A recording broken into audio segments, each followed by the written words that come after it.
Man, that got me the meeting. It was Mike Clark, because I'm much more like Clark in real life, especially at that time. More of a bumbling idiot. Me, not Clark. And so then the rest is kind of history after that. But that was the whole process was from my first ever inkling of being a part of it to finally getting the call that I was going to play Superman was about 7 months. Wow. It was the longest casting process I'd ever been a part of. How does it work when you actually get that call? Are you taken out to dinner by an agent? Does the director take you out? Does your phone just ring in the morning when you're with your coffee and it's like, oh, you're Superman? I was in the production office at Warner Brothers speaking to Gil Adler, who's become a great friend of mine, who was the producer of the movie. And I don't remember why I'd been all but given the green light from everyone in the production. We were just waiting from approval from the head of the studio. So I was in there for something, I don't know, under some auspice, I guess, and I got a call from business affairs. I don't remember who it was saying, "You got the, finally, we're signing your deal. You got the job."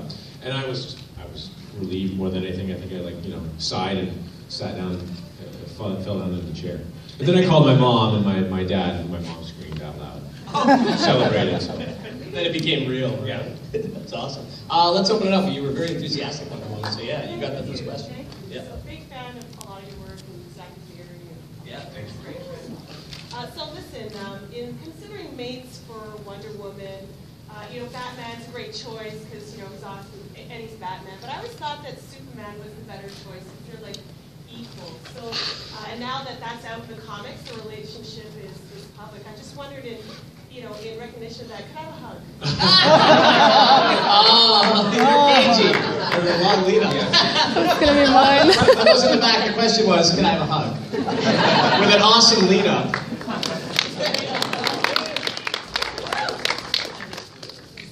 Yay, Kalina! Classic mislead, Kalina. That was great. Another question. That Wonder Woman. Another hug-based question or not? Hey. Yeah, you sir. Great to have you, Brandon. Thank you. You usually wear a Superman shirt too, right? Yeah, you dress as Superman. Yeah. This time I have my Hawaii shirt. Your civvies, yeah. I'm a big fan, and I really love your Chuck. I'm just wondering if you've done any Broadway musicals or plays in theater, and if you have, between all of the mediums of television, cinema, and what you prefer to do as well. Question for the folks in the back was about if Brandon had done theater. In my professional career, I've not done any theater. As an amateur, yes, back in high school, I was in theater productions and musical theater. It is something that is a lot of fun, and I would certainly would entertain the opportunity to do it. I don't have an amazing voice. My mom, who's very positive, would beg to differ. She and my sister are the singers of the family. I don't have a solo voice. I have mixed in with the rest of the choir. But so for far as musical theater, and I'd love to work on Broadway and do some things theater and musical theater wise sometimes, whether it's bringing a musical to film or just being on theater. On stage, because it is a lot of fun. But right now, film and television is the focus of my career, and I continue to establish, work in that arena first before I step away. Do you have a preference between film and TV? As I've done more TV now, there's certain benefits. Certainly, Partners was a great experience for me because the schedule was fantastic. I was shooting a live studio audience is pretty amazing. We worked with Jim Burrows, who I had the honor to work with.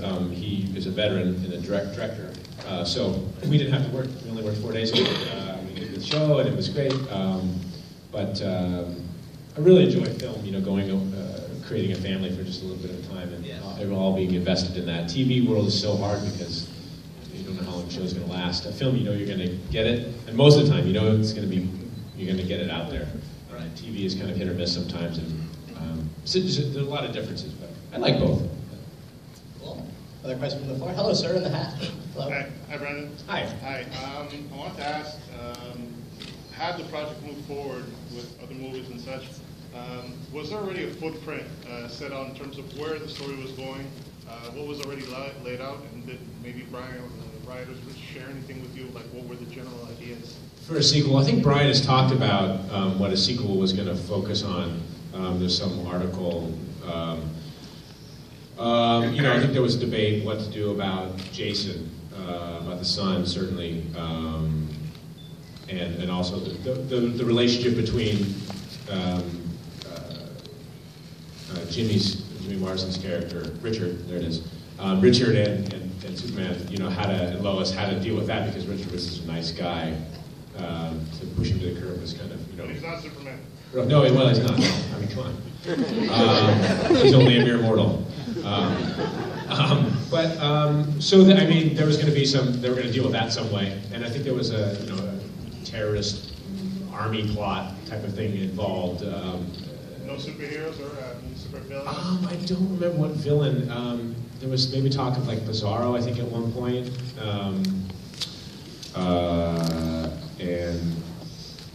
And Brainiac. I mean, I may be making this up. I'm trying to remember. It's been a while. And nothing ever really got solidified. I think that was, we unfortunately never really got, at least I never read a script or a pitch for a script, but from what I've, back in the day talking to Bryan a little bit about it. Thank you. Yeah. In terms of Superman lore and the canon of Superman, do you have a favorite villain? Well, I would have liked to have seen Brainiac for one, because I would imagine that I would play Brainiac as well. So that would have been really fun to do. But I thought, Brainiac kind of presents an interesting take because it's more about the science of it than anything else. The Mxyzptlk is kind of cool. Yeah. I mean, the whole magic aspect of it too. I haven't read a lot about him, but I know of him. And I had to learn to say his name really well for the video game. So I like to say Mxyzptlk. Yeah, you got it. I wouldn't have got it. Another question from the floor? Hello, in the front, yes.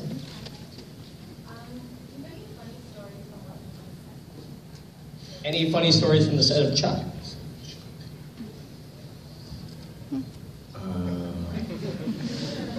Obviously, a wealth of them. I can just, they're coming off the top of my head. No, I don't.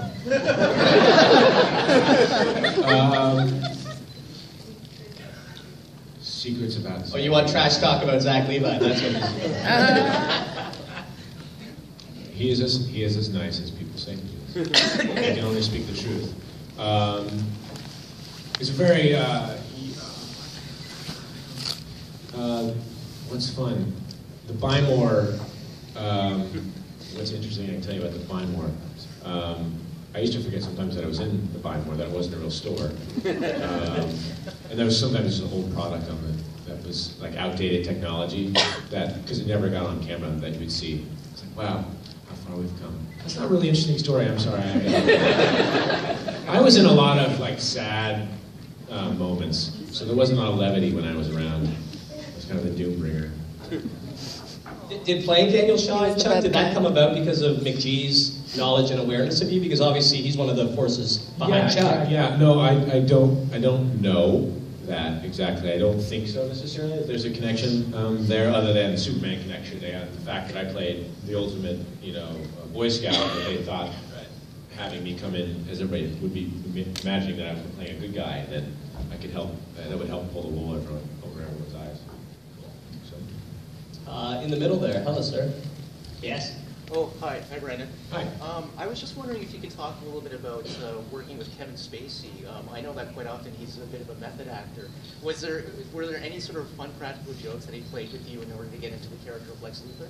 He had a golf cart on set, because we were an outdoor, well, all movie studios are outdoors, but there was a bit of room, a large expanse of ground to cover between sets and things. So he had his own golf cart, and he tied a Superman doll, chained a Superman doll, and dragged it on the ground behind him. And he had a megaphone, and he would ride around saying, "Die, Superman, die!" Just all the time? Every once in a while, mostly when I was in earshot. Bully. Yeah. But he's very, I mean, he's awesome. I only wish I would have gotten to actually do more on screen with him than I did, but. Colleen? Could you say how you got involved with the Bollywood movie you did and what the experience is like compared to working on a Western film? The question was about working on the Bollywood film. Well, I had no knowledge or experience really about Bollywood, so I was, very honored that they, thought of me to be a part of it. And we shot it at Paramount. My season, I think they shot the whole movie in America actually. And working with Akshay was cool. He was awesome, and I only learned through having met him and done the film that like what a big star he was.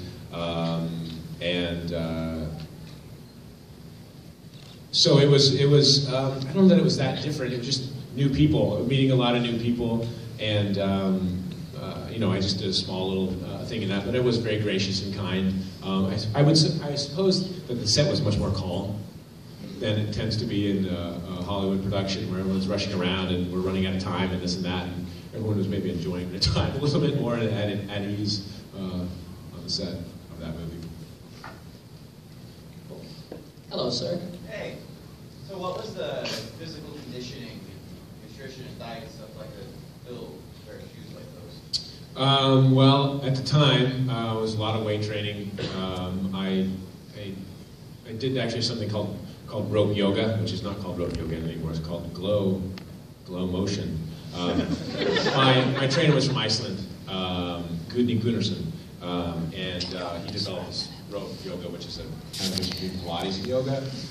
I won't go into it, but it's very cool. And I did that largely and lost a little bit leaned out a little bit with my diet and that, and then started lifting heavy.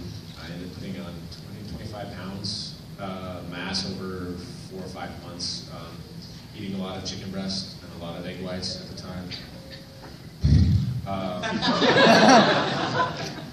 There are other ways to do it, which I'm much more familiar with now. I wouldn't do it the same way, because there's only so much chicken I can eat. But yeah, it was a lot of work, but it was an amazing experience to have to do all that. Great motivation. If you see a piece of chicken today, do you get nauseous at the sight of it? Not so much. For the first couple of years after I did. I'm sure you've thought a lot about the character of Superman, both before and after playing him. Will come up in the next 10 to 15 years on the 100th anniversary. And obviously, when Joe Shuster and Jerry Siegel created him, they really hit on something fundamental that connects with us as people. Why do you think this is a character that we as fans and filmmakers and people in TV, why is this a character that we keep coming back to? Well, for me, I always look at Superman as the person I want to be, the man I want to be, I guess. That's what I did. Was my intention in bringing into the character was he's the best of humanity. He's the best that we can all hope to achieve in ourselves. Obviously, I don't know if it's possible to attain all the superpowers, but as far as the way he carries himself and deals with people, his relationships, and his ability to deal with bad situations and bad people, he's an inspiration, and he's a step ahead of us in his evolution. And so for me, that's what it is. That we're reaching for that, which I think we can get close to. In the hat. Hello, sir. Hi. I'm a big fan of your Superman film. Was curious how much, as an actor, the Christopher Reeve 1978 movie played into your preparations for the role. It was a huge part of it. He was my Superman. Is my Superman. When I think of Superman, that's what my brain switches is pictures of him. And knowing that we had a film that the story was kind of linked. It was important to have some of that energy, but I didn't have to. I already had that feeling of him in my mind so thoroughly that it just kind of was able to exude a little bit of that. I think in my performance, without having to study or rewatch or do any of those things. And it just left such an indelible image in my brain and my body that I kind of brought that and simplified as much as I could by my movement. Really studied movement and how my body would flow and being as graceful as the most powerful person. He has, he's not limited in the same way that we are by gravity and all those things. He's going to move more flowingly and all those things, and also flying, creating the pterodotary, if you will, movement for that, how to fly, choreography for that, how he turns, and not having it all be the same. So, a lot of aspects. Hello. Hey, how are you? For me? You? Yeah. Hi.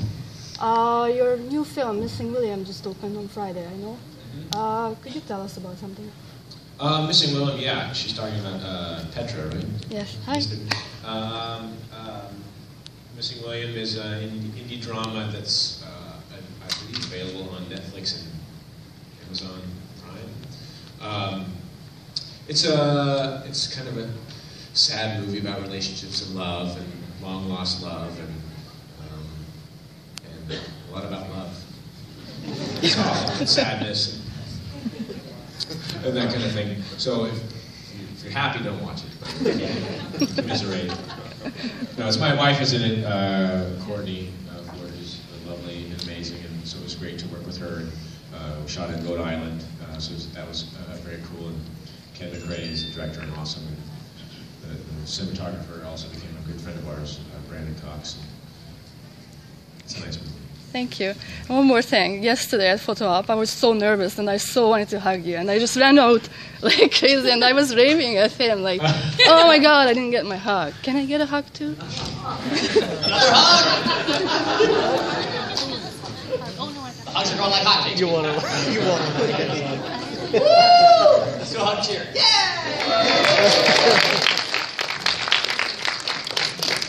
I want to ask you about playing a superhero type, or I guess a comic book figure of a very different kind in Scott Pilgrim. I think myself and your other fans were thrilled that you were in that, and it was an absolutely wonderful film, Edgar Wright. Can you talk a little bit about shooting that and about working with Edgar and on that particular film, which of course also represents Toronto so proudly? Well, that was, I'm so grateful for that. That was an amazing opportunity. And that stemmed from Superman, and again from Edgar, envisioning me playing a complete opposite of what people knew of me and liking the idea of that. So it was all Edgar, and I think as he said, I was the only one that he was really considering for the role, which was an honor. And we had lunch, talked about it. I was not aware of Scott Pilgrim, of the books, but after speaking to him and explaining the role to me, I went out and got all that were available. I think it was the first 4 were out. And just became very excited. And I was a huge fan of his work. I remember Shaun of the Dead was coming out while we were in Australia filming Superman Returns, and kept seeing previews for it. And I was like, oh, I can't wait. It was August or something. It was delayed release in Australia. And so anyway, I remember seeing it during filming of Superman and loving it and becoming an instant fan of his. And so it was a thrill for me to be able to work with him, and he's amazing and such a sweet person, extremely competent and detailed, and one of the most fun sets I've ever had the opportunity to work on. Not only because he has a great amount of energy, but all the other people on the show were fantastic, and it was kind of a big party, big positive party up in Toronto. I had a good time. Oh, hey Dave, what's up? Can you talk a little bit about the League of Supermen and the Daily Show? Yeah, so the Daily Show is it's D-A-L-Y, not Jim Stewart, Jon Stewart show. The Daily Show with Sam Daly and his father Tim Daly is just an irreverent comedy trying to make the world a little less douche. That's their motto. And I work with, play basketball with Sam. It's called the E-League. It's an entertainment league basketball. So actors and directors and writers and stuff, we all who like to play basketball have this league that we play basketball together. And Dean Cain also plays, and they thought they'd be fun to have us. And Tim and Sam both are voices of Superman in various iterations of comics and cartoons. Film, TV shows, and animated versions of the character. Anyway, so we were all played Superman, and they made this funny, sketch for us to do about all being in the League of Supermen and inducting Sam into the League of Supermen. And we went and had a silly and fun time and flew around a really cool tree house that this guy had built. It's like a 5-level tree house that this guy has in his yard. That's cool. I saw it. If you don't know what he's talking about, go Google the Daily Show League of Supermen. Waste 5 minutes of your life. It's cool that you play sports with Dean Kaye and in your downtime. And I'm sure you guys don't talk about Superman a ton, but in getting to know him as a friend, you two are two of the very few people in history who have played this character. So have you ever had a conversation about it, or about what it was like kind of to both of you? Have you ever touched on that just in your chats at all? Not directly. When I was in another convention, he and I did a Q&A together last year. And that was really interesting because he was talking about his experience on Lois and Clark, and that he directed. I think he ended up directing a couple episodes, or he was going to, or he did, and just how invested he was in the project himself. So that was a cool thing, because we hadn't really talked about Superman ever, so I'd never seen him talk so glowingly and passionately about the character. So that was really neat, and I'm sure at some point we'll get to it, but it's a weird conversation to have. I suppose playing Superman's weird. Yeah. Cool. Hello in the middle. Hi. How are you? I was just wondering, in all your action movies, how many of the fight scenes were actually you and the others were stunt doubles? Oh, all of them. I never used stunt doubles. Were you ever in any danger or anything? I've been in danger, yeah. Oh, yeah. Oh, yeah.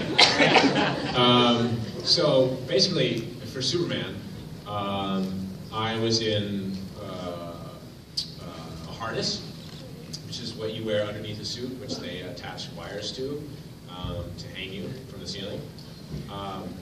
What's this, about 40, 50 feet high?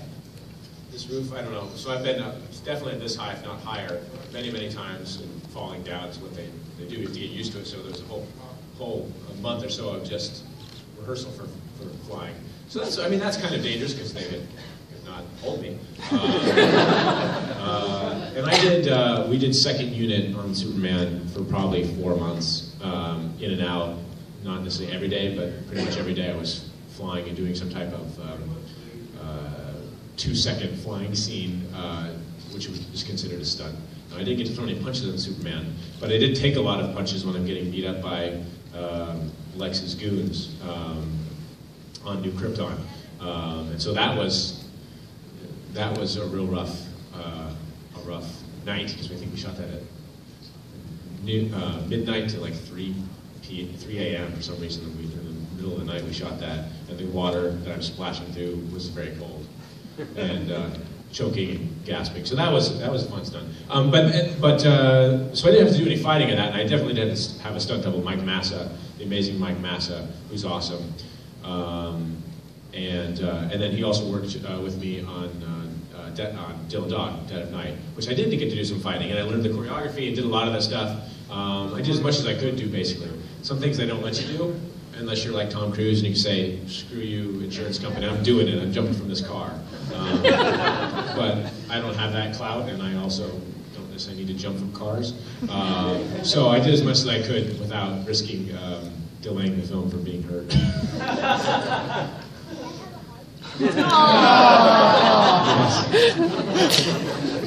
Very sly.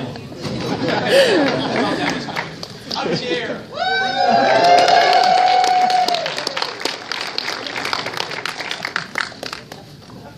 Another question from the floor? Go to you first, sir. Hello. You bet. I was just wondering, what was it like, or what were your thoughts on being part of the movie Carla? That happened. Oh, gosh, what was the time frame of that? That happened like weeks from. Within weeks or months of the whole Superman thing happening.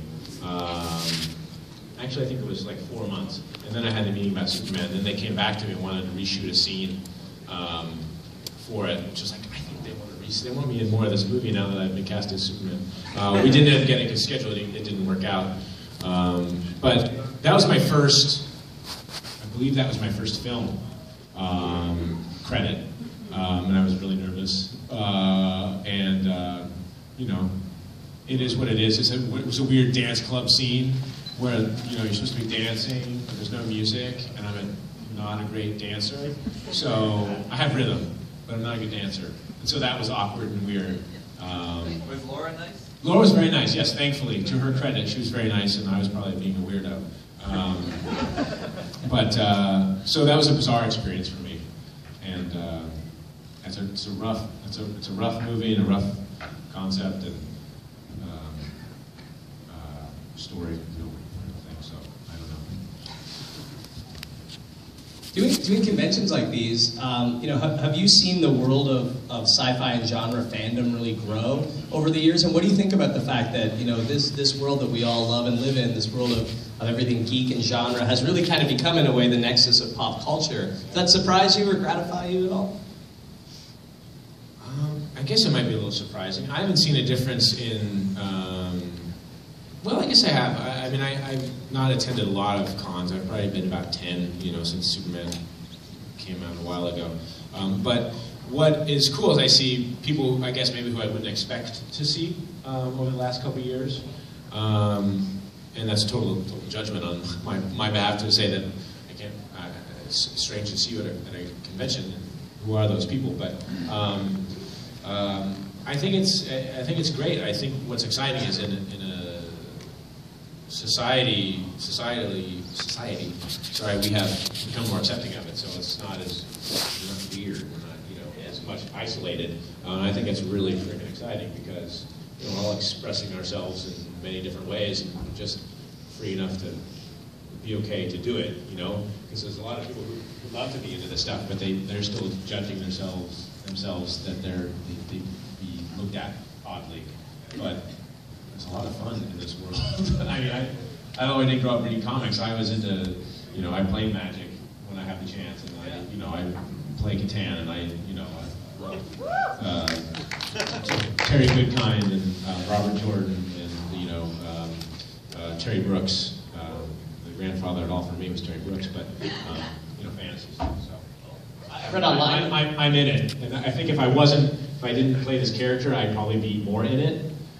It's just it's stranger for me to go to cons or go to comic book shops and stuff like that, being given my career. So. It's awesome. It'd be cool to run into you in a comic book shop. Right. No. I read online you play World of Warcraft. Yeah, I used to. I don't play so much anymore. Actually, I haven't played it in many years. But they have Hearthstone now, which is kind of fun. And they're coming out with what is it? It's MMO. I like the real Heroes of New Earth. Heroes of New Earth. It's like Dota. Dota. Yeah. A couple people. Anyway. It's like Warcraft, but mini games. Cool. So you can play. So it doesn't take my whole life. It would take like 45 minutes of my life. World of Warcraft has a way of doing that. Yeah. That's the fun of it, but also the damaging part. Alliance or Horde? I was Alliance, yeah. I did play some Horde, but I was a Paladin. Paladin and Priest. True to my nature, I guess. Who's had their hand up? Oh, yes, you, sir, the gentleman. You've had your hand up for a minute. Yes, hello. So, as everybody knows, Scott Pilgrim was a very Toronto-centric movie. Was there any places during your time during filming Scott Pilgrim that you went to any Toronto locations that you have in your memory? For filming? Or just in general? There's the Swan. It was a restaurant that we went to quite a bit that I enjoyed. A couple vegan raw places, and I can't remember what they're called, that we actually, the cast liked and we ordered from quite a bit. And I thought was appropriate since I was playing a vegan. To partake of that. Yeah, right after all that chicken. Yeah, and then a brown so that's the biggest. Yeah. Cool. One more thing, sorry. And I'm sure I'm going to get a little bit of groaning in the room. Is it cool if we take a selfie? I thought it was going to be a hug. Taking away from the, yes, we're taking away from the question. last question. Do a selfie cheering?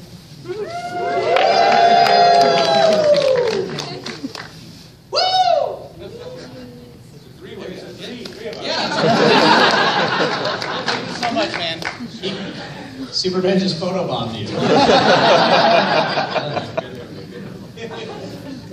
Yeah, in the front, tell us. After playing Superman, was there any other superhero villain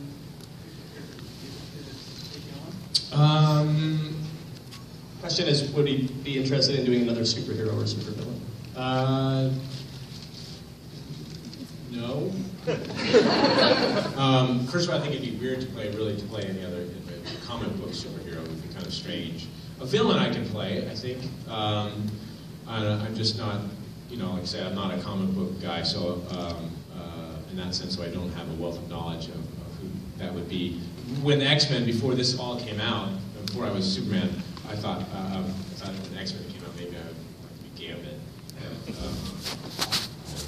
That didn't happen. Chris Evans did it, though. Would you guys like to see Brandon as another superhero? Well, on the subject of X-Men, Bryan Singer, obviously he's going to direct X-Men, or he has directed X-Men, Days of Future Past. For you, working with him, what was it like to work with Bryan, and why do you think he's a director, or do you think he's a director that gets the superhero thing in the comic book world? Yeah, Bryan gets it. I mean, like, there's so many levels, and it means something different to everyone. It's not the same. But he has his own unique past that he draws from, of isolation, a feeling of that, which a lot of superheroes, before they become superheroes, were as. So just from his personal experience, he has a lot. I think he's very collaborative too with his writers, and he loved and loves Superman so much that I knew his passion for the character and what Richard Donner's films meant to him. That I knew it was in good hands and that he would protect me and make sure that we made a nice film. Cool. In the middle there, hello, sir. Hi, Brandon. You mentioned that Superman is this honorable and this amazing character. Do you believe that he should kill? The question is, should Superman kill? I mean, I know why you're asking that question, specific question. Not really. That's a tough question because